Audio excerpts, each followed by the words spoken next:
We got big news from the Department of Justice that's pro-crypto. We're talking states' rights, along with stablecoins growing.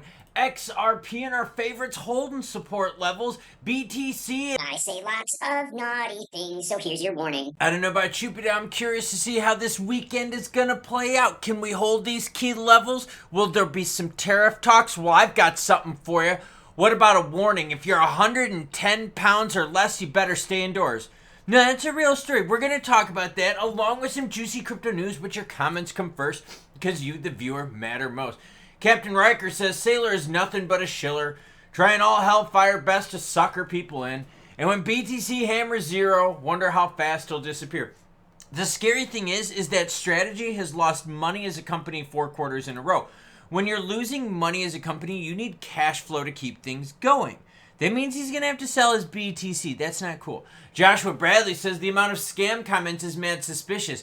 Dude, I have been getting spam attacked like crazy, which means I'm pissing someone off. And you know the phrase, you only catch flack if what? If you're over the target. So, I must be saying something right. Global Traveler says, as always, many thanks, Klaus, for the juicy Roni reports. We love the Roni. You ready? Bitcoin sitting at 82,835. ETH is 1567. Sold at 120. And if you're 110, you better stay indoors. I've got that story coming. XRP at 201. Sweet. 219 Doge at 15.8. Hbar 16.7. That's right. China tells people who weigh less than 110 pounds to stay inside. Why? Because of winds. They said they're going to get blown away. How do you like that for a weather warning? I just thought I would throw something out there to spicy up your weekend a little bit.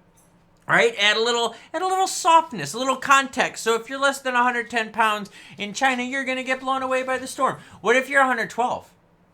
Like, are you nervous? Do you maybe slam some water real quick to be like, yo, I just got up to 113? Like, come on now.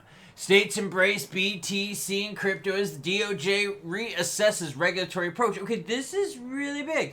On April 10th, New Hampshire's House of Representatives passed HB 302 by a narrow vote. The bill empowers the state treasurer to allocate up to 10% of public funds into digital assets. Stablecoins and precious metals. That's cool. Florida did the same thing. Why? Because the DOJ totally is backing off on this stuff, and they're saying, hey, states, if you want to get into this, we'll be cool with this.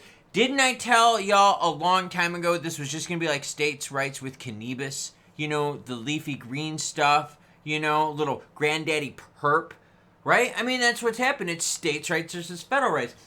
And since it takes so long for the Fed to get things done, these states are like, yo, we'll do it on our own. I think that's good news. That puts more pressure on the Feds. It only sucks, though, if you're in a state that isn't like pro-crypto. You know what I mean?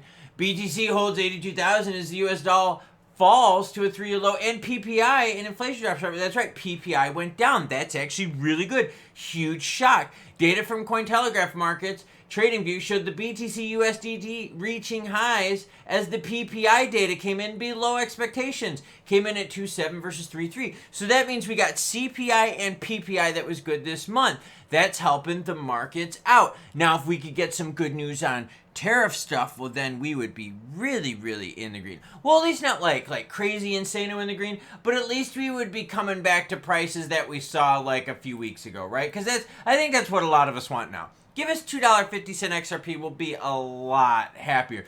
Let's keep learning them. Stablecoins will gain from the trade war. Well, what are we learning? Stablecoin market cap, highest in its history, all-time highs. So a lot of players are parking money into stables. Bitcoin stability is not a complacency bounce. Analysts at Bitfinex told Benzinga. This is a reposition market. Long-term holders are accumulating while short-term participants have exited. We totally have seen that, right? A lot of players have left with this recent volatility to the downside. The market front-run macro stress back in February and March. Totally true. This isn't a signal of confidence, it's indecision. Investors are watching the macro picture closely. If tensions escalate further, crypto won't be immune. Very true. And that's why right now we've gotten good CPI data, we've gotten good PPI data. So the macros seem to be pretty cool right now, right? Well, that's good. We had 2 good months in a row of inflation data. That's strong. That's better than just 1 month in a row. And this last one was really juicy.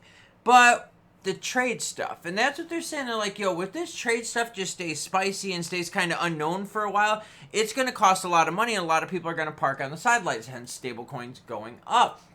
Overall crypto volume under 100 billion right now at 95 billion, down 37%. But remember, the market was trading crazy on that volatility over the last few days with the down news, the up news, the tariff pausing, the tariff extending, the tariff battle. It's tariff, tariff, tariff, tariff, tariff, tariff. It's like if you want to play a drinking game over the weekend, do something naughty every time the word tariff is mentioned. You'll probably be like under the floor in like 4 hours. Okay. Let's talk XRP price, because we are back above that $2 mark, and I am happy to see that, and I know you're happy to see it. We go back to the theme of, okay, so XRP's overall support is really pretty much around the $2 zone. We do go below that where you're able to snipe and buy, and for those of you that had your orders ready or that were watching the screen closely, you did well. You were able to snipe some $1.60 and change XRP. That sounds juicy. And what we're noticing, though, is that it's bouncing back to the $2 mark. The 1 year chart, check this out. That's the 1 year chart of XRP, right? Trump pumperoni, we had some real high things over $3. Now we've kind of leveled out here. But you can see like some sideways overall movement, right? From the initial move where we were trying to hold $2 to where we're at now. Watch what happens if we put another player in there. Let's just randomly go to Solana. Now watch what happens if we put the 1 year here. That is not a pretty chart, is it? Okay, let's keep on trying things. Let's do this. Let's put our friend's Hbar down here. Now watch what happens with the Hbar chart, okay? I'm going to put that up, and you're going to see that. We're going to go to the 1 year. You see the pumperoni, but then you see, ooh, a much stronger downward movement. So XRP, Solana, Hbar, they all got different stories. This is really good because we're starting to see these things kind of do their own thing. XRP is staying relevant. You're seeing a lot of support from the retail markets for XRP. You're still seeing some institutional like softness, which we thought we would see more. But again, the ETFs that purchase through the exchanges have not hit the market. The ETFs that you're reading and seeing about right now are what? Doing action over the counter, which we know doesn't help out retail. Overall volume for XRP is down 53% compared to yesterday to 3.3 billion. Like I said, main theme is price-wise, we're staying above 2. We just need to see what happens with the tariffs staying good and juicy, and hopefully, or no, macro staying good and juicy. Tariffs hopefully becoming good and juicy. I am all covered in dog hair because I was playing with my doggies before I do the video. In fact, let's see. I'll call a doggy and see who comes here. Doggies, come here. Let's see who comes here first. Give it a few seconds. Oh, hi, sweetheart. I've got Ray with me. Hi, Ray. Hi, good girl. And I got Leia with me. Hi. I'm just annoyed because we were doing so good with stuff, and then the tariff stuff had to come in. Come here. Come on up here, buddy. Yeah, you can come up here. You're a big boy. I know. You're a big boy. Come here, big guy. Come on. I know. You can come up. You're a big guy. Come on. Come on. There you go. But we were doing so good, and then the tariff stuff came, and now we're dealing with the tariff stuff. But we at least got good macros, and I don't know. You're gonna hear about the tariff stuff for a while. You're probably gonna get tired of it because I'm starting to get tired of it a little bit, and we're starting to see that effect on the market where the longer we wait to get answers, the more the market is just going to just pause. And pause isn't good because pause is boring, right? Players park money on the sidelines. Volumes kind of go meh. You become more susceptible to downward pushes because there's really not the action there, the excitement there to keep things going up. So, yeah, we'll keep our eyes open for that. If anything like crazy breaks, you know I've got you covered. So hit that notification bell, subscribe button. I told you I would get doggies in there. Oh, hi, Leia. Yeah, hi, sweetie. Come on up. You can come on up. Or is Ray blocking you? You want to come up, or are you too big? You're too big. You're too big, Plumpy. Oh, yeah, you want to come up? Come here. Come on up. Come up. Come on. Yeah. Look how big you are. You're such a good girl. I know. You're so big, though. You're doing good, too. Isn't she doing good? She does look good. All right, everyone. I am going to go play with my dogs because obviously they want some attention. So, choo-choo what? Choo-choo bitches.